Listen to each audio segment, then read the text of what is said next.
প্রিয় এইচএসসি শিক্ষার্থী বন্ধুরা, আজকে আমরা আমাদের রসায়ন প্রথম পত্রের দ্বিতীয় চ্যাপ্টার গুণগত রসায়ন এই চ্যাপ্টারটা আমরা শুরু করব। তো আজকে আমাদের প্রথম লেকচার যেহেতু, সো আজকে আমরা ফাউন্ডেশন পার্টটা পড়ব। যে আমরা পড়বো আসলে পার্টিকেল কিভাবে ডিসকভার গুলো হয়েছে, অর্থাৎ ইলেকট্রন, প্রোটন, নিউট্রন কিভাবে ডিসকভার হয়েছে এবং এদের ভর কিভাবে মেজার করা যায় আজকে আমরা ডিসকাস করব। তো চলো আজকে লেকচারটা আমরা শুরু করি। তো দেখো, যখন আমরা ক্লাস 9-10-এ পড়ছিলাম তখন আমরা একটা পাঠ পড়ছিলাম যে আসলে পৃথিবীর সমস্ত কিছু আসলে পঞ্চভূতের মাধ্যমে সৃষ্টি হয়, তাই না? যে মাটি, পানি, বায়ু, তাই না? এগুলো আমরা পড়ছিলাম মোটামুটি। তো এরপরে আমরা পড়ছিলাম ডাল্টনের হচ্ছে মডেল, যে আসলে পরমাণুগুলোকে আসলে ফার্দার ভাগ করা যায় না, তাই না? বাট আমরা সবাই মোটামুটি জানি যে এই পার্টিকেল গুলোকে ফার্দার অনেক ছোট ছোট ভাগে ভাগ করা যায়, তাই না? তো এখন দেখো, এই যে আমরা ছোট ভাগে ভাগ করতেছি, তো এগুলোকে বলা হয় সাব অ্যাটমিক পার্টিকেল। এখন এই সাব অ্যাটমিক পার্টিকেল দেখো তিন ধরনের, একটা হচ্ছে স্থায়ী বলা হয়, একটা অস্থায়ী, আর একটাকে বলা হয় কম্পোজিট। তো স্থায়ী যে পার্টিকেলটা আছে, স্থায়ী পার্টিকেলকে আমরা তিন ভাগে ভাগ করি, আমরা সবাই মোটামুটি জানা আসতেছি ক্লাস 9-10 থেকে। একটাকে বলা হয় ইলেকট্রন, একটাকে বলা হয় হচ্ছে আমরা বলি প্রোটন, আজকে এগুলো আমরা দেখবো কেমনে ডিসকভার হয়। এরপরে আমরা আরেকটা দেখবো হচ্ছে নিউট্রন। আচ্ছা, এরপরে অস্থায়ী যে পার্টিকেল গুলো আছে এগুলা আমরা নর্মালি পড়ি। তো একটাকে বলি আমরা হচ্ছে পজিট্রন, পজিট্রন, একটাকে বলা হয় মেসন, এগুলো আমরা ইন ডিটেল ডিসকাস করবো হয়তো বা পরবর্তী কোনো ভিডিওতে। তারপরে একটাকে বলা হয় হচ্ছে নিউট্রিনো, নিউট্রিনো, আর একটাকে বলা হয় অ্যান্টি নিউট্রিনো, অ্যান্টি নিউট্রিনো। এবার আরেকটা পার্ট আছে হচ্ছে কম্পোজিট। এই কম্পোজিটটা কিন্তু খুবই ইম্পর্টেন্ট, এটা কিন্তু পরীক্ষায় অনেক সময় জিজ্ঞেস করে আর কি। এটা আসলে ভেরি ভেরি ইম্পর্টেন্ট একটা পার্ট। এখানে দেখো দুইটা ভাগে ভাগ করি আমরা। একটাকে এটাকে আমরা বলি হচ্ছে আলফা পার্টিকেল। আলফা পার্টিকেল কি, এটাও পরীক্ষা আসে, আমরা সবাই মোটামুটি জানি হিলিয়াম নিউক্লিয়াস 2 4 আর চার্জ হচ্ছে +2, ঠিক আছে? আর আরেকটাকে বলা হয় হচ্ছে ডিউটেরন, ডিউটেরন, ঠিক আছে? আচ্ছা, ফাইন। এরপরে দেখো, আমরা প্রথমে যেহেতু আমরা আজকে এই ইলেকট্রন, প্রোটন, নিউট্রন এগুলো আমরা ডিসকভার করব। তো ফার্স্ট অফ অল আমাদের একটা বিজ্ঞানী ছিল যার নাম ছিল ক্রুক। তো একজন বিজ্ঞানী ছিল যার নাম ছিল হচ্ছে ক্রুক। তো উনি 1877 সালে উনি একটা কথা বলছিল যে উনি এয়ার নিয়ে কাজ করতেছিল। তো উনি বলতেছিল যে এয়ার যেটা আছে এটা আসলে bad conductor of electricity, bad conductor of electricity. এটা আমরা মোটামুটি সবাই জানি, তাই না? যে আসলে এয়ার তো ইলেকট্রিসিটি পরিবহন করতে পারে না, যদি করতো তাহলে তো আমরা শক করতাম, তাই না? আচ্ছা, এয়ার যে আছে এই এয়ারটা কিন্তু ইলেকট্রিসিটি পরিবহন করতে পারে। কখন করতে পারে? যখন আমরা তাপমাত্রার মান অনেক বেশি ইনক্রিজ করব আর চাপের মানটা কম করব। Air can show electrical conductivity at at very low pressure, very low pressure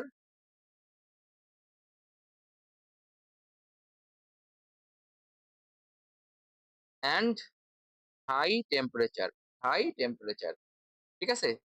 simple কথা। আচ্ছা, এই কথাটাই, ঠিক আছে, বিজ্ঞানী হচ্ছে মানে এতটুকু পরে শেষ করছে, এতটুকু এক্সপেরিমেন্ট। এই কথাটা বিজ্ঞানী ফ্যারাডে ধরছিল। তো ফ্যারাডে এটাকে ধরছে, ধরার পরে উনি একটা ডিভাইস উনি তৈরি করে ফেলছে, যাকে বলা হয় হচ্ছে ডিসচার্জ টিউব, ডিসচার্জ টিউব। মানে আমরা সামনে অনেক পড়বো এটা, ডিসচার্জ টিউব। এরপরে তাহলে আসলো হচ্ছে ফ্যারাডে। তাহলে ফ্যারাডে আসলে ডিসকভার করলো আসলে ডিসচার্জ টিউব, ডিসচার্জ টিউব। মানে উনি জাস্ট সেম জিনিসটাই করছে, একটা সেটআপ আকারে করছে আর কি। এটাকে বলা হয় ডিসচার্জ টিউব। তো কেমন দেখো, এখানে আমরা একটা দেখো চিত্র দেখতে পাচ্ছি, আসলে একটা ডিসচার্জ টিউব আর কি। তাহলে দেখো এবার ব্যাপারটা বুঝাই দেখো। উনি এরকম দেখো করছিল যে উনি এরকম হচ্ছে একটা টিউব নিয়েছিল। তো এই টিউবের মধ্যে হচ্ছে উনি কি করছিল, অ্যানোড আর ক্যাথোড নিয়েছিল। তো এটাকে আমি হচ্ছে বললাম দিস ইজ ইওর হচ্ছে অ্যানোড, আর এটাকে আমি বললাম হচ্ছে ক্যাথোড। তো অ্যানোডটা পজিটিভ হয়, আমরা সবাই মোটামুটি জানি, এটা হচ্ছে নেগেটিভ। এটা মনে করলাম ক্যাথোড। আচ্ছা, আর এখানে উনি কি করছে, ভ্যাকুয়াম ইউজ করছিল। প্রেসারটা খুবই কম রাখছিল, প্রেসারটা আলটিমেটলি তোমার 0 পয়েন্ট হচ্ছে 0.1 মিলিমিটার, ঠিক আছে, মার্কারি চাপ এরকম রাখছিল। আমি বলতেছি এটা এখানে ভ্যাকুয়াম রাখছিল আর কি। তো আমাদের মেনলি পরে আমরা এই যে আমাদের ক্যাথোড আর অ্যানোড আছে এটাকে আমরা একটা হাই ভোল্টেজ সোর্স এর সাহায্যে আমরা কানেক্ট করে দেব। এটা হচ্ছে হাই ভোল্টেজ একটা সোর্স, ব্যাটারি। তো হাই ভোল্টেজ বা ডিসি লাইনের সাথে আমরা কানেক্ট করে দিলাম। আচ্ছা, যখনই কানেক্ট করে দিব তো উনি হচ্ছে এখানে কি করছিল, উনি হচ্ছে এখানে দেখছিল যে এখানে টিউবটা আসলে জ্বলতেছিল, তো আমার বাল্বটা জ্বলবে, তাহলে হচ্ছে এখানে বাল্বটা গ্লো করবে। গ্লো, এই যে বাল্বটা গ্লো করতেছে তাহলে উনি এইটুকু সেটাইপই করছে। তো এটাকেই ফার্দার বিজ্ঞানী জে জে থমসন আসলে ইউটিলাইজ করছে, করে উনি ইলেকট্রন এখানে ডিসকভার করছে। তো দেখো এখানে একটা চিত্র আমরা দিয়েছি, এই হচ্ছে আমাদের একটা হচ্ছে আহ আমাদের কি বলবো এটাকে, ডিসচার্জ টিউবের একটা হচ্ছে চিত্র, দেখো লেখা দেখো ডিসচার্জ টিউব, ঠিক আছে। এবার আসো হচ্ছে discover of electron. Discover of electron. তো বিজ্ঞানী হচ্ছে sir J J Thomson. Sir J J Thomson উনি ইলেকট্রন ডিসকভার করছে প্রথম। উনি যেটা করছিল, উনি যে এই যে তোমার ফ্যারাডের যে সেটআপ ছিল ওই সেম সেটআপই ইউজ করছে। তো উনি একটা গুরুত্বপূর্ণ এখানে ম্যাটেরিয়ালস ইউজ করছে যার নাম আমরা বলে হচ্ছে ফ্লোরোসেন্ট। তো জিঙ্ক সালফাইড ইউজ করছিল, তো এটাকে বলা হয় হচ্ছে ফ্লোরোসেন্ট ম্যাটেরিয়াল। এটা আবার কি জিনিস দেখো, ফ্লোরোসেন্ট ম্যাটেরিয়ালস এমন জিনিস যে যদি এটা ধরে এরকম একটা পর্দার মতো আর কি আমি রাখছি, যদি এখানে কোনো হচ্ছে এসে লাইট পড়ে বা কোনো ধরো পার্টিকেল এসে আঘাত করে, তখন এখানে আসলে লাইট আমরা চমক দেখতে পাবো, ঠিক আছে, লাইটের চমক দেখতে পাবো। তো এটাকে বলা হয় ফ্লোরোসেন্স ম্যাটেরিয়াল। এটা জিঙ্ক সালফাইড আছে। এখন দেখো যেহেতু আমরা ডিসকভার করতেছি, তো উনি যে এক্সপেরিমেন্ট করছিল এটাকে বলা হয় ক্যাথোড রে এক্সপেরিমেন্ট। তো লিখে ফেলি, তো এটাকে বলা হয় ক্যাথোড রে এক্সপেরিমেন্ট। দেখো উনি আসলে এই যে তোমার হচ্ছে আহ ফ্যারাডের একদম সেটআপটাই উনি ইউজ করছে। জাস্ট উনি করছে কি অ্যানোডটার ভিতরে হচ্ছে ছোট ছোট ছিদ্র করছে, এরকম অ্যানোডটা প্লেট ছিল, ভিতরে মাঝখানে এরকম ছিদ্র ছিদ্র করছে, ঠিক আছে, যাতে লাইটটা পাস হইতে পারে। তো এটাকে বলা হয় হচ্ছে পারফোরেটেড অ্যানোড। তো দেখো সেম কাজটা উনি করছিল। তাহলে এই হচ্ছে আমাদের সেট আপ, এই হচ্ছে আমাদের সেট আপ, এই হচ্ছে আমাদের ডিসচার্জ টিউব। তো উনি করছিল হচ্ছে এরকম পারফোরেটেড অ্যানোড ইউজ করছে, এটাকে বলা হয় পারফোরেটেড অ্যানোড। আর এটা এই পাশে ক্যাথোড রাখছে। তো এখন প্রশ্ন হচ্ছে যে পারফোরেট কেন ইউজ করছে, আমি বলতেছি। দেখো, তো আমরা বলছিলাম যে আমরা এই পাশে হচ্ছে জিঙ্ক সালফাইড অর্থাৎ ফ্লোরোসেন্ট স্ক্রিন রাখবো, এটা হচ্ছে আমাদের ফ্লোরোসেন্ট স্ক্রিন, পার্টটা চেঞ্জ করে দেই। এটা হচ্ছে আমাদের ফ্লোরোসেন্ট স্ক্রিন, আমরা এই পাশে জিঙ্ক সালফাইড স্ক্রিন রাখছি, যাতে আমরা হচ্ছে এখানে গ্লো দেখতে পাই, ঠিক আছে, যাতে আমরা কালার দেখতে পাই। দেখো এরপরে আমরা যেটা করছি সেটা হচ্ছে আমরা হচ্ছে এটাকে কি করছি, হাই ভোল্টেজ হচ্ছে ব্যাটারির সাহায্যে বা ডিসি কানেক্টের সাথে আমরা কানেক্ট করে দিছি। তো এখানে ভোল্টেজের ভ্যালু হচ্ছে খুবই বেশি, হাই ভোল্টেজ, অলমোস্ট 10,000 ভোল্টের কাছাকাছি আমরা এখানে ভোল্টেজ রাখছি, 10,000 ভোল্ট, ঠিক আছে, হিউজ হিউজ ভোল্টেজ, 10,000 ভোল্ট।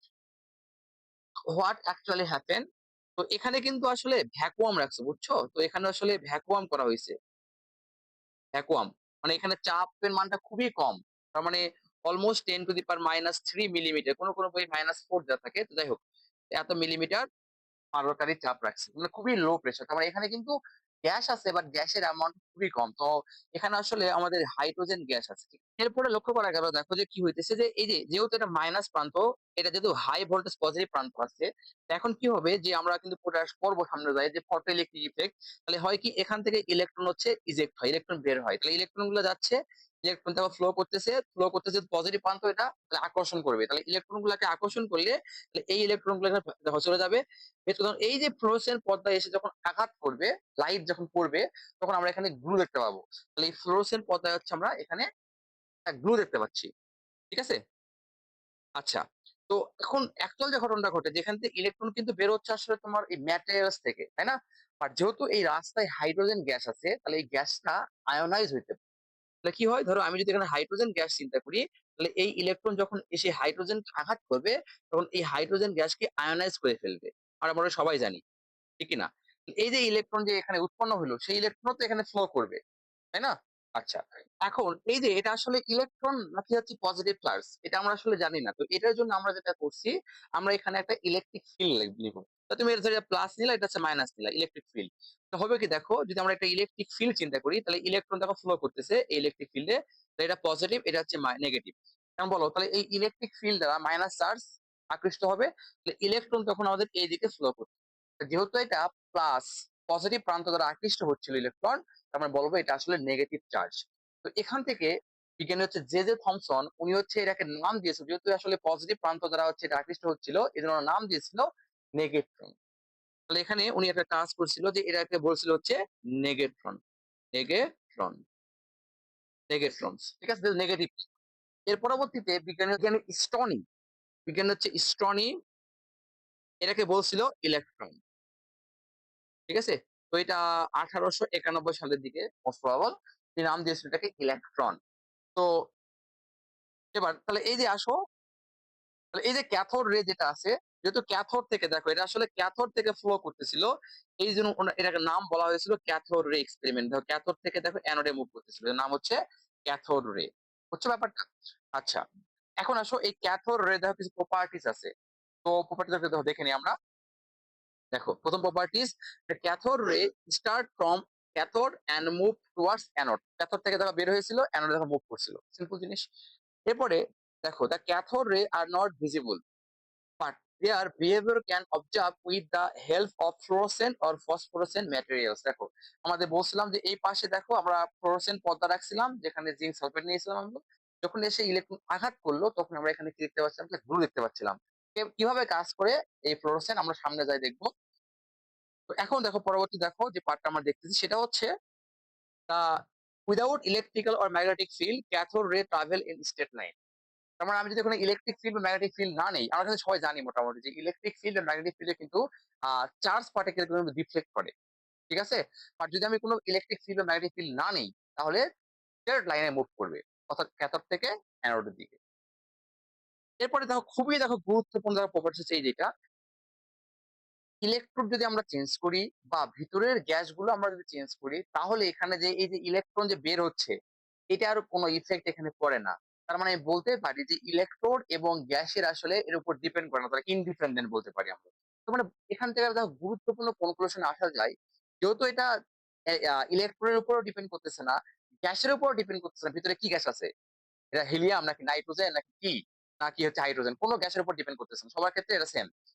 তার মানে আমি বলতে পারি এখান থেকে একটা পয়েন্ট, সেটা হচ্ছে এটা একটা ফান্ডামেন্টাল পার্টিকেল, অর্থাৎ সবার মধ্যেই এই পার্টিকেলটা আছে, ঠিক আছে। This is your electronic Discovery. দেখো আবার দেখো এটার আসলে কাইনেটিক এনার্জি আছে, অর্থাৎ আমি যদি এখানে কোন মানে ধরো এই যে রাস্তা আছে, এই ক্যাথোড থেকে অ্যানোডে মুভ করতেছে ইলেকট্রন, এই মাঝখানে আমি যদি একটা প্যাডেল হুইল রাখি, ওই যে সাইকেলের, ঠিক আছে, প্যাডেল রাখা হয় খুবই ছোট্ট আর কি, তখন এই ইলেকট্রন এসে এই আঘাত করবে, তখন এই প্যাডেল হুইলটা আসলে ঘুরবে। তো মানে অবশ্যই কাইনেটিক এনার্জি এখানে আছে। আচ্ছা, এরপরে দেখো সেটা হচ্ছে যখন এই ক্যাথোড রেটা যখন হেভি সলিডের উপরে পড়বে, তখন কিন্তু সেখান থেকে এক্স রে কিন্তু নির্গত হয়, এটা আমরা সামনে যাই পড়বো। যে আমরা যখন দেখবো ফিলামেন্ট নিব, হিউজ পরিমাণ হিট করা হবে, তখন এখান থেকে ইলেকট্রন বের হবে, ইলেকট্রন গিয়ে হচ্ছে কোনো একটা ম্যাটেরিয়ালস আঘাত করবে, সেখান থেকে আবার হচ্ছে এক্স রে পাওয়া যাবে, এটা আমরা সামনে ফিজিক্সে পড়বো। তো এখান থেকে এক্স রে প্রডিউস করা যায়। হোপ এটা বুঝতে পারছো। এবার দেখো, এখন উনি হচ্ছে আসলে যেটা করছে, উনি ইলেকট্রন ডিসকভার করছে। ডিসকভার করার পর, ঠিক আছে, এখন মানুষের মনে একটা প্রশ্ন জাগতেছে যে এটা আসলে ইলেকট্রন হয়েছে, তাহলে এখন প্রশ্ন হচ্ছে ইলেকট্রনের ভর কত, আননোন, ইলেকট্রনের চার্জ কত, আননোন। এখন তো আমরা সবাই জানি মোটামুটি, তাই না, ওই সময় তো আননোন ছিল। তার মানে এখন আমাদের উদ্দেশ্য হচ্ছে যে আমাদের ইলেকট্রন এর চার্জ এবং ভর এটা মেজার করতে হবে। প্রশ্ন হচ্ছে কিভাবে মেজার করা যায়। তো উনি আসলে দেখো, উনি আসলে নিজে এটা চিন্তা করছে, যখন মানে মানুষজন প্রশ্ন করছিল তুমি কিভাবে মেজার করবে, তো দেখো উনি একটা অ্যাপারেটাস ইউজ করছে, দা অ্যাপারেটাস ডিটারমাইন চার্জ টু মাস রেশিও। উনি একটা কাজ করছিল, এখান থেকে চার্জ বাই মাস রেশিও উনি নির্ণয় করছিল ইলেকট্রনের ক্ষেত্রে। দেখো কি করছিল উনি, দেখো চিন্তা করে দেখো, আসো দেখো উনি সেম দেখো সেটআপটাই রাখছে, ঠিক আছে, সেম সেটআপ দেখো রাখছে, একদম সেম সেটআপ, আগের মতোই সবকিছু সেম। ওকে, বাট এবার দেখো উনি একটা কাজ করছে, এখানে উনি ম্যাগনেটিক ফিল্ড নিয়েছে। এই দেখো এটা ম্যাগনেট দেখো নিচে বড় একটা ম্যাগনেট নিয়েছে, যার নর্থ পোল সাউথ পোল দেখতে পাচ্ছি আমরা। আর একটা দেখো ইলেকট্রিক প্লাস মাইনাস যখন নিচ্ছে, একটা ইলেকট্রিক ফিল্ড যখন নিয়েছে, ঠিক আছে। এখন উনি দেখতে পাইলো, আমরা কিন্তু বলছিলাম যে ইলেকট্রিক ফিল্ড দ্বারা কিন্তু ডিফ্লেক্ট হবে এটা, ম্যাগনেটিক ফিল্ড দ্বারা কিন্তু ডিফ্লেক্ট হবে। অন্য কোনো কিছু দ্বারা ডিফ্লেক্ট কিন্তু হবে না। ঠিক আছে? তো দেখো উনি যেটা কাজ করছে দেখো অ্যাডজাস্ট করছে যে উনি ম্যাগনেটিক ফিল্ড নিচ্ছে। যেটা ধরা হচ্ছে in electric field, this is your in electric field, electric field, electric ফিল্ডকে আমরা ই ভেক্টর দ্বারা প্রকাশ করি। আচ্ছা, আর এটা মনে করো হচ্ছে ৯০ ডিগ্রি অ্যাঙ্গেলে আমরা রাখছি হচ্ছে ধরো এক্স অ্যাক্সিস ইলেকট্রিক ফিল্ড আর ওয়াই অক্ষে তোমার হচ্ছে রাখছি মনে করো ম্যাগনেটিক ফিল্ড।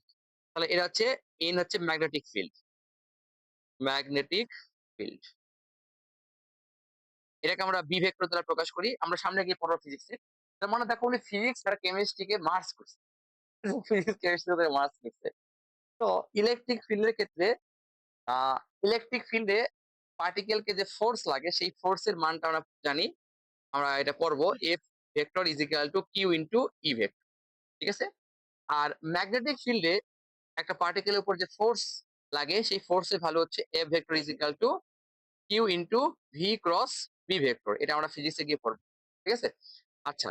আর মাঝখানে দেখো একটা রাখছে। এটা আমরা বলতে চাচ্ছি এখানে A বি। তো এটা হচ্ছে ব্যালেন্সড। তার মানে in balanced. In balance E and P. উনি দেখো ২ টা কাজ করছে। একদিকে ইলেকট্রিক ফিল্ড, একদিকে হচ্ছে ম্যাগনেটিক ফিল্ড। এবার মাঝখানে রাখছে হচ্ছে ব্যালেন্স। ২ টাকে সমান করছে। আচ্ছা। সমান করার পর সবকিছু সেটআপ করছে। করার পর উনি আসলে একটা রেজাল্ট পাইছে। এই রেজাল্টটা হচ্ছে ই বাই এম এর রেশিও উনি পাইছে। না ইলেকট্রনের চার্জ পাইছে, ঠিক আছে? না পাইছে হচ্ছে ইলেকট্রনের ভর। উনি পাইছে কি দেখো, উনি পাইছে আসলে ইলেকট্রন, ঠিক আছে? মানে চার্জ বাই মাস রেশিও উনি এটার একটা মান পাইছে। আমরা শুধু ভ্যালুটা নিচ্ছি। আমরা এখানে মাইনাস দিচ্ছি না। ইলেকট্রন চার্জ তো মাইনাস আমরা সবাই জানি। জাস্ট ভ্যালুটা নিচ্ছি। তো উনি এটার ভ্যালু পেয়েছিল 1.76 ইনটু 10 টু দি পাওয়ার হচ্ছে 11 কুলুম পার কেজি। উনি এই মানটা পেয়েছে। আচ্ছা। তার মানে ভাবো উনি আসলে এত কাহিনী করলো যে উনি হচ্ছে ফিজিক্স পুরা ফিজিক্স এপ্লাই করছে যে ইলেকট্রিক ফিল্ড, ম্যাগনেটিক ফিল্ড সবগুলাকে ব্যালেন্স করছে। ব্যালেন্স করে উনি পাইল কি ই বাই এম এর রেশিও। তাই না? দেখো তার মানে ব্যাপারটা দাঁড়ালো এত কষ্ট কি সব বৃথা। এখন উনি বলতেছে ভাই दुआ में याद रखना, ই বাই এম दुआ में याद रखना। এরপর দেখো একজন বিজ্ঞানী আছে যার নাম হচ্ছে মিলিকেন।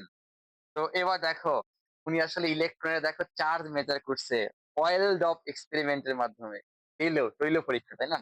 তো ইনি এটা করছিল আসলে, ঠিক আছে? মিলিকেন, মিলিকেন বলি oil drop experiment, oil drop experiment. তো মিলিকেন অয়েল ড্রপ এক্সপেরিমেন্ট দেখো কি জিনিস, আমরা ওটাকে বোঝার চেষ্টা করি সামান্য একটু খেয়াল করে দেখো। তো এই হচ্ছে দেখো এখানে আমরা হচ্ছে অয়েল নিয়েছি, কালারটা একটু তাও চেঞ্জ করে দেই। এই দেখো আমরা অয়েল নিয়েছি। আচ্ছা কালার চেঞ্জ হলো না কেন? দেখো। এই হচ্ছে আমরা অয়েল নিয়েছি। দিস ইজ এর অয়েল। আচ্ছা এখানে অ্যাটমাইজার আছে। ওই যে আমরা পড়ছি না আমরা দেখছিলাম বাচ্চা-কাচ্চা কালে এই যে প্যাপো, প্যাপো তাই না? ওই যে প্যাপো করে। ঠিক আছে? শব্দ হয় না? আচ্ছা ওইটা আমরা রাখছি। তো ওইটা দিয়ে আমরা হচ্ছে আসলে স্প্রে করব, বুঝছো?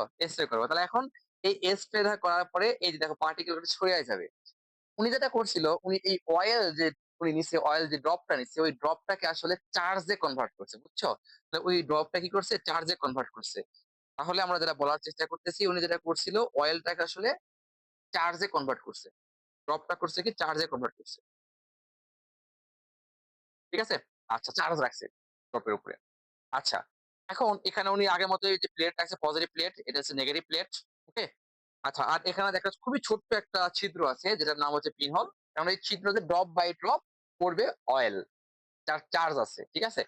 আচ্ছা। এখন এখানে যে থমসন উনি তো জাস্ট ই বাই এম বের করছে। ঠিক আছে? এখন এই অয়েল ড্রপ ধীরে, ধীরে বাই ড্রপ পড়বে। স্লোলি এটা আবার মেজার করতে হবে। তো এই দেখো চোখ আমরা যে দেখতেছি এখানে টেলিস্কোপ দিয়ে দেখতেছি যে ড্রপ বাই ড্রপ পড়তেছে। আচ্ছা। যাই হোক তো এখানে দেখো ব্যাপারটা এরকম হয় যে এখানে কিন্তু দেখো যেহেতু ড্রপ নিচে পড়তেছে তাহলে এখানে নিচের দিকে তো গ্র্যাভিটি কাজ করতেছে, তাই না? তার মানে এখানে বুঝতে পারতেছি যে এখানে গ্র্যাভিটি আছে। মানে অয়েল ড্রপটার উপরে গ্র্যাভিটি ফোর্স কাজ করবে। তাহলে গ্র্যাভিটি কাজ করবে হচ্ছে নিচের দিকে। গ্র্যাভিটেশন কাজ করবে নিচের দিকে। আবার দেখো যেহেতু এখানে হচ্ছে অয়েল ড্রপটা আসলে পজিটিভ চার্জ তাই এই নেগেটিভ প্রান্ত দ্বারা আকৃষ্ট হবে নিচের দিকে। আমি বলতে পারি এখান থেকে সেটা হচ্ছে এখানে ইলেকট্রোস্ট্যাটিক ফোর্সও কাজ করবে। ইলেকট্রোস্ট্যাটিক ফোর্সে কাজ করবে যার মান কি নিচের দিকে, নিচে পড়তেছে যেহেতু নিচের দিকে কাজ করতেছে দুটাই। এরপরে আবার দেখো এখানে ফ্রিকশন আছে, ফ্রিকশন যাকে আমরা বলি ড্র্যাগ ফোর্স, ঠিক আছে, ড্র্যাগ ফোর্স। তাহলে ড্র্যাগ ফোর্স যেটা আছে ফ্রিকশন, এই ড্র্যাগ ফোর্সটা কাজ করবে উপরের দিকে, ঠিক আছে। তারপর গ্র্যাভিটেশনাল ফোর্স, ইলেকট্রোস্ট্যাটিক ফোর্স নিচের দিকে, গ্র্যাভিটি নিচের দিকে, এবার লিখি গ্র্যাভিটি না লিখে রেখে লিখি গ্র্যাভিটেশনাল ফোর্স, দেখি গ্র্যাভিটেশনাল ফোর্স থেকে বেটার হয়। তাহলে এটা হচ্ছে আমাদের গ্র্যাভিটেশনাল ফোর্স। তার মানে দেখো উপরে থেকে একটা ফোর্স, নিচে থেকে দুইটা ফোর্স, এই দুইটাকে উনি ব্যালেন্স করছে। এরপরে উনি লক্ষ্য করলো যে এই যে আমাদের দুইটা ফোর্স, মোট এখানে তিনটা ফোর্স কাজ করতেছে। এখন এই যে এখানে আমাদের ইলেকট্রন যে তার পথ থেকে ডিফ্লেক্ট হবে, কারণ এই যে এখানে দেখো পজিটিভ আর নেগেটিভ আমাদের প্রান্ত রাখছি, টার্মিনাল রাখছি, বা আমাদের ফিল্ড রাখছি, ইলেকট্রিক ফিল্ড এখন বা ম্যাগনেটিক ফিল্ড। এখন যে ঘটনাটা ঘটবে যদি আমি এখানে ইলেকট্রিক ফিল্ড বা ম্যাগনেটিক ফিল্ডের মানটা চেঞ্জ করি, তাহলে এটা কিন্তু ডিফ্লেকশন হবে। এখন এই যে ডিফ্লেকশনটা হবে চার্জের, এই ডিফ্লেকশনটা ডিপেন্ড করে কয়েকটা জিনিসের উপরে। তো দেখো আমি টার্ম লিখতে পারি এখান থেকে, deflection, deflection of oil drop, oil drop is proportional two চার্জের ভ্যালু। চার্জ যত বেশি হবে ডিফ্লেকশন বেশি হবে, কারণ আকর্ষণ ডিফ্লেকশন হবে। তার মানে লিখবো হচ্ছে চার্জ। আচ্ছা, is proportional to electric and magnetic field, electric and magnetic field মানে এটা পাইছি, electric, electric and magnetic field, magnetic field, আচ্ছা, and is inversely proportional to mass, অর্থাৎ mass এর হচ্ছে অপোজিট, এটা পাইছে। এটা হচ্ছে ডিফ্লেকশন অফ অয়েল ড্রপ, এই টার্মটা আমরা এখান থেকে পাইলাম, ডিফ্লেকশন অফ অয়েল ড্রপ, এটা আমরা পেলাম। ঠিক আছে এই পর্যন্ত। আচ্ছা, এরপরে দেখো এখন উনি কেয়ারফুলি দেখো একটা জিনিস মেজার করছে, খুবই দেখো ইম্পর্টেন্ট টার্ম, সেটা হচ্ছে by carefully measuring the effect of electric field and on the motion of oil drops drop by drop দেখতেছেন। আচ্ছা, মিলি can conclude that the magnitude of electrical charge q on droplet is always integral multiple of electrical charge p, অর্থাৎ এটা আসলে আমরা অনেক সময় পড়বো, এটা ফিজিক্সে পড়বো গিয়ে, এটাকে বলা হয় চার্জের কোয়ান্টাইজেশন। যে চার্জের মান আসলে কিউ যেটা হয় এটা আসলে একটা পূর্ণ সংখ্যার গুণিতক, যে এন ই, এন আসলে 1 2 3 4 5, এই পার্টটা আমরা ফিজিক্সে পড়ি। তো উনি এটা এখান থেকে পাইছিল যে q is equal to n e, এখানে এন হচ্ছে 1 2 3 4 আর ই হচ্ছে ইলেকট্রনের চার্জ, যেটার মান হচ্ছে 1.602 ইন্টু 10 টু দি পাওয়ার হচ্ছে -19 কুলম্ব। ঠিক আছে, ফাইন। এবার দেখো যেটা আমরা বলার ট্রাই করতেছিলাম সেটা হচ্ছে in the chamber the force acting oil drop, দেখো কি পাইছিলাম, গ্র্যাভিটেশন নিচে দিয়ে কাজ করতেছিল, ইলেকট্রোস্ট্যাটিক নিচে দিয়ে কাজ করতেছিল, আর ড্র্যাগ ফোর্স উপরে দিয়ে কাজ করতেছিল, যেটা আমরা দেখছি অলরেডি। এবার দেখো যেহেতু ইলেকট্রনের আমরা চার্জ মেজার করতে পারলাম, আর যে থমসন উনি কি করছিল ই বাই এম বের করছিল, তাহলে দেখো ই বাই এম আমরা কিন্তু জানলাম 1.76 ইন্টু 10 টু দি পাওয়ার হচ্ছে 11 কুলুম পার হচ্ছে কেজি, এটা আমরা কিন্তু অলরেডি বের করে ফেলছি। আর ইলেকট্রনে দেখো আমরা চার্জ অলরেডি জানি, এই যে 1.602 ইন্টু 10 টু দি পাওয়ার হচ্ছে -19।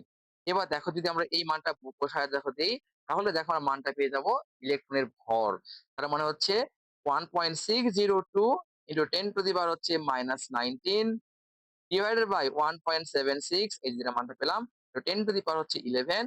এই মানটা যদি আমরা হচ্ছে এখানে ক্যালকুলেশন করি, তাহলে এই মানটা পাওয়া যাবে 9.11 ইন্টু 10 টু দি পাওয়ার হচ্ছে -31 কেজি, যেখান থেকে আমরা ইলেকট্রনের ভর হচ্ছে ক্যালকুলেট করলাম। দেখতে পাচ্ছ সাকসেস। ওকে, তার মানে লেগে থাকতে হবে, অনেক ডিপ্রেশন আসবে বাট লেগে থাকতে হবে, ঠিক আছে। ওকে, এবার আসো ডিসকভার অফ প্রোটন। দেখো তুমি চিন্তা করতে পারবে না যে প্রোটনের ডিসকভার আসলে ইলেকট্রনের মতো হয়। আগে আমরা ইলেকট্রন যখন ডিসকভার করছিলাম তখন আমরা নিয়েছিলাম কি পারফোরেটেড অ্যানোড নিয়েছিলাম, এবার দেখো নিব পারফোরেটেড ক্যাথোড, এতটুকুই পার্থক্য, আর চাপটা একটু বেশি আগের থেকে, ঠিক আছে, আর বিজ্ঞানের দেখো চেঞ্জ হয়ে গেছে। আচ্ছা, তো এখানে ডিসকভার অফ প্রোটন পড়তেছি, তো এটা আসলে ডিসকভার করেছিল ই গোল্ডস্টেইন, ই গোল্ডস্টেইন। এটা কিন্তু আমাদের বইগুলোতে ভুল দেওয়া থাকে, বুঝছো সচরাচর। তো অনেকেই বলে রাদারফোর্ড, বাট আসলে রাদারফোর্ড নামকরণ করেছিল বুঝছো 1920 সালের দিকে, দেখবো আর কি। ই. গোল্ডস্টেইন 1886 সালের দিকে উনি প্রোটন ডিসকভার করছে। একদম সেম সেটআপ। এই হচ্ছে ডিসচার্জ টিউব। এবার দেখো আগে আমরা নিয়েছিলাম পারফোরেটেড অ্যানোড, এবার আমরা নেব পারফোরেটেড ক্যাথোড। এই হচ্ছে দেখো নিলাম আমরা এই যে এটা দেখো ছিদ্র আছে। এটা নিলাম হচ্ছে পারফোরেটেড আমরা ক্যাথোড নিয়েছি। ঠিক আছে? আর এই পাশে আমরা অ্যানোড নিয়েছি। This is your anode. আর আগের মতোই আমরা এখানে হচ্ছে জিঙ্ক সালফাইড পর্দা রাখছি। This is your zinc sulphide পর্দা, ফ্লোরোসেন্ট পর্দা। This is nothing but zinc sulphide পর্দা। এখন আমরা আগের মতো এখানে হচ্ছে আমরা হাই ভোল্টেজ দিলাম। এটা আমরা হাই ভোল্টেজ দিলাম। ঠিক আছে? আচ্ছা। আমার এখানে কিন্তু ভ্যাকুয়াম নিছি বাট এখানে চাপটা একটু বেশি। তাহলে এই চাপটা হচ্ছে 10 to the power -1 millimetre Hg এরকম চাপ রাখা হয়। তার মানে ব্যাপারটা দাঁড়ালো এখানে কিন্তু গ্যাসের অ্যামাউন্টটা কিন্তু বেশি আমরা নিয়েছি আগের থেকে। ঠিক আছে? তাহলে হোয়াট অ্যাকচুয়ালি হ্যাপেন্ড দেখো। তাহলে আগের মতোই দেখো যেহেতু এখানে গ্যাস আয়োনাইজ হয়ে গেছে। দেখছিলাম কিন্তু H2 গ্যাস আয়োনাইজ হয়ে গেছিল। তাহলে এখানে কিন্তু প্রোডিউস হলো H+ প্লাস হচ্ছে দেখো তুমি দেখতেছিলা যে ইলেকট্রন তো এদিকে মুভ করবে, দিস ইজ ইলেকট্রন। বাট দেখো এই যে পজিটিভ যে চার্জটা আছে, পজিটিভ চার্জ কিন্তু এই মাইনাস দ্বারা কিন্তু আকৃষ্ট হবে, এটা মাইনাস হাইলি নেগেটিভ। তাহলে এই এইচ প্লাস যেটা আছে এটা কিন্তু এই দিকে মুভ করবে, বুঝছো? বাট এদিকে যদি মুভ করে তাহলে আবার এখানে এই জিঙ্ক সালফাইডের পর্দায় এসে আঘাত করবে। আঘাত করা মানে কি সেখানে আমরা কালার দেখতে পাবো, কালার দেখতে পাবো সেখানে। আচ্ছা, তাহলে এই যে কালার দেখতে পাচ্ছি দিস ইজ এই ফ্লোরোসেন্ট পর্দা আমরা কালার দেখতে পাবো। যেহেতু এটা হচ্ছে নেগেটিভ প্রান্ত, তাহলে এখন অবশ্যই পজিটিভ প্রান্ত এসে আঘাত করতেছে। এটাকে ফার্দার আমরা এভাবে চিন্তা করতে পারছিলাম যে কি করছিলাম আমরা আগের মতো, যে যেহেতু এটা পজিটিভ চার্জ এই পাশে মুভ করতেছিল, তাহলে আমরা একটা কাজ করবো, আমরা একটা ইলেকট্রিক হচ্ছে ফিল্ড এখানে রাখবো। তাহলে ধরো যে এটা প্লাস এটা মাইনাস। এখন দেখো যেহেতু পজিটিভ টার্মিনাল যদি হয়, পজিটিভ যদি হয়, তাহলে এই পজিটিভ কিন্তু নেগেটিভ দ্বারা আকৃষ্ট হবে, অর্থাৎ এদিকে ডিফ্লেক্ট হবে। বুঝছো? আমরা শিওর হয়েছিলাম এখান থেকে যেটা আসলে আমাদের কোনো পজিটিভ চার্জ ছিল। এখন এই যে ইলেকট্রন মানে এই যে প্রোটন দেখো মুভ করতেছে। এখন আমরা এখানে গ্যাস যখন চেঞ্জ করে দেখলাম, তখন গ্যাস চেঞ্জ করলে আমরা একটা জিনিস লক্ষ্য করলাম, যেখানে এই যে ই বাই এম যে রেশিওটা ছিল এটা চেঞ্জ হচ্ছে। তার মানে gas change, e by m change, gas change, e by m change. তার মানে আসলে প্রত্যেকটা ম্যাটারের মধ্যে এই টার্মটা কিন্তু আলাদা আলাদা। অর্থাৎ হাইড্রোজেনের ক্ষেত্রে প্রোটন আলাদা হতে পারে, সোডিয়ামের ক্ষেত্রে প্রোটন আলাদা। আমরা সবাই জানি কিন্তু আলাদা আলাদা প্রোটন, প্রোটন সংখ্যা আলাদা। তার মানে এখান থেকে উনি অবজার্ভ করলো ই বাই এম ডিফারেন্ট। উনি একটা কাজ করছে যে উনি যখন হাইড্রোজেন ছাড়া যখন বাকি যতগুলো অ্যাটম উনি চিন্তা করছে, বা যে কোনো গ্যাস ধরো হিলিয়াম অথবা ধরো নাইট্রোজেন অথবা ধরো হচ্ছে অক্সিজেন, যে কোনো গ্যাস যখন উনি চিন্তা করছে, তখন উনি ই বাই এম এর রেশিওটার মানটা কম পাচ্ছে। আর যখন হাইড্রোজেন ইউজ করছে, হাইড্রোজেনের ক্ষেত্রে ই বাই এম রেশিওটা সবচেয়ে বেশি, সবচেয়ে বেশি। ই বাই এম যেটা আছে এটাকে বলা হয় স্পেসিফিক চার্জ, আগেরটাও কিন্তু স্পেসিফিক চার্জ। উনি এখান থেকে স্পেসিফিক চার্জের মানটা উনি বের করছে। তাহলে এই স্পেসিফিক চার্জ যেটা মানটা হচ্ছে উনি পেয়েছে 9.58 ইন্টু 10 টু দি পাওয়ার হচ্ছে 4 কুলম্ব পার গ্রাম। এই মানটা পেয়েছে ক্যালকুলেট করে। দেখো তো আমরা এখান থেকে হচ্ছে এই চার্জের মানটা আমরা জানি। তো এই চার্জের মানটা হচ্ছে আমরা যদি বসাই দিই 1.602 ইন্টু 10 টু দি পাওয়ার হচ্ছে -19 কুলম্ব। এখান থেকে দেখো আমরা এখান থেকে প্রোটনের ভরটা বের করতে পারবো। এবার দেখো তাহলে এই যে ই বাই এম আসলে ম্যাক্সিমাম কার ক্ষেত্রে হয়েছিল? উনি বলতেছিল ম্যাক্সিমাম হয়েছিল আসলে হাইড্রোজেনের ক্ষেত্রে, ফর হাইড্রোজেন। তাহলে এই হাইড্রোজেন যেহেতু আয়ন আকার আছে, এটাকেই উনি নাম দিয়েছিল আসলে প্রোটন। ঠিক আছে? প্রোটন। এরা কিন্তু এই প্রোটন নামটা কিন্তু দিয়েছিল হচ্ছে তোমার রাদারফোর্ড। এই রাদারফোর্ড হচ্ছে ১৯২০ সালের দিকে উনি নাম দিয়েছিল প্রোটন। রাদারফোর্ড ১৯২০ সালে নাম দিয়েছিল প্রোটন। বুঝছো? আর গোল্ডস্টিন এক্সপেরিমেন্ট করতেছিল ১৮৮৬ সালে। আচ্ছা, এরপরে দেখো যদিও আমরা হাইড্রোজেন দেওয়ার ক্ষেত্রে আমরা এখানে লিখতে পারতেছি যে ফর প্রোটন আমরা দেখো এই মানটা বের করে ফেলবো। তাহলে এখান থেকে হচ্ছে আমরা এম দেখো বের করবো। তাহলে যদি এই ই এর মানটা যদি এখানে বসাই দেই আর আমরা এই রেশিও দেখো জানি, তাহলে এখান থেকে এম বের হয়ে আসবে। তাহলে এখান থেকে এম যেটা আসবে সেটা হচ্ছে 1.6725 ইন্টু 10 টু দি পাওয়ার হচ্ছে -24 গ্রাম। তাহলে এখান থেকেই প্রোটনের ভর আমরা পেয়ে গেলাম হচ্ছে এইটা। ঠিক আছে? আচ্ছা, এভাবে হচ্ছে প্রোটনের ডিসকভারি হলো। আগের মতো আগে যে প্রপার্টিজ গুলা ছিল তোমার হচ্ছে ক্যাথোড রে এর ক্ষেত্রে এখানেও সিমিলার। আর দেখো খেয়াল করো এখানে ইম্পর্টেন্ট দেখো জিনিস হচ্ছে এটা। দেখো এবার অ্যানোড থেকে কিন্তু দেখো প্রোটন কিন্তু তোমার ক্যাথোডের দিকে হচ্ছে মুভ করতেছে। যেহেতু ক্যাথোডের দিকে আসতেছে এই জন্য এটা অনেকে বলে ক্যানাল রে। এটাকে বলা হয় হচ্ছে ক্যানাল রে, ক্যানাল রে বলা হয়। ওকে? বা আমি বলতে পারি যে এখান থেকে যে প্রোটনটা আমাদের আছে সেটা হচ্ছে অ্যানোড থেকে আমাদের ক্যাথোডের দিকে আসলে মুভ করতেছে। এটা হচ্ছে মুভ করতেছে। ঠিক আছে? আচ্ছা। তো ক্যানাল রে দেখো যে প্রপার্টিস আছে সেটা কিন্তু তোমার সিমিলার টু হচ্ছে একদম হচ্ছে ওটার মতোই আরকি। আমরা বললাম যে ক্যাথোড রে এর মতোই। তো এখন একই জিনিস ওখানেও কাইনেটিক এনার্জি ছিল, এখানেও কাইনেটিক এনার্জি আছে। এখানে যদি আমরা কোনো ওপেক অবজেক্ট রাখি, তার পিছনে শ্যাডো দেখা যাবে। ঠিক আছে? আবার এখানে হচ্ছে আ এরা আমি যদি একটা কোনো ইলেকট্রিক ফিল্ড দেই, ঠিক আছে? তাহলে ইলেকট্রিক ফিল্ড এর হচ্ছে নেগেটিভ দিকে হচ্ছে ডিফ্লেক্ট হবে। কারণ যেহেতু পজিটিভ চার্জ, তাই না? আচ্ছা। তো এই জিনিসগুলো আমরা হচ্ছে সেম জিনিসই আমরা লিখলাম। এখন আমরা যেটা দেখবো সেটা হচ্ছে নিউট্রন। বুঝছো? বিজ্ঞানী জেমস চ্যাডউইক উনি ১৯৩২ সালে নিউটন ডিসকভার করছিলেন। তো কিভাবে করছিল? উনি এই পোলোনিয়াম নিউক্লিয়াস থেকে উনি হচ্ছে আলফা পার্টিকেল, ঠিক আছে, তৈরি করছে।